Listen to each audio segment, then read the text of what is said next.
மேகதாதுல அணை கட்டக்கூடாது.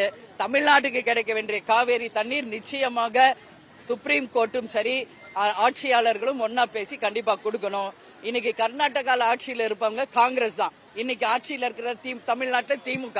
இன்னைக்கு இந்தியா கூட்டணியில திமுகவும் காங்கிரஸ் தான் ஒற்றுமையா இன்னைக்கு கூட்டணியில இருக்காங்க. அப்ப அவங்க கிட்ட போய் பேசி எப்படி புரட்சி தலைவர் எம்ஜிஆர் ஒரு காவேரியில அப்ப ஸ்மூத்தா எப்படி தண்ணி வாங்கி கொடுத்தாரோ அதே மாதிரி இப்ப வாங்கி கொடுங்க.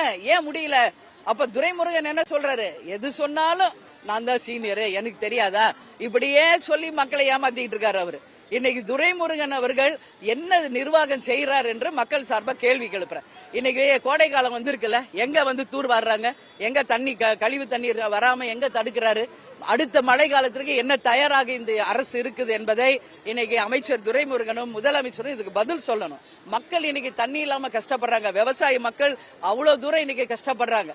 இதுக்கெல்லாம் யார் பொறுப்பு?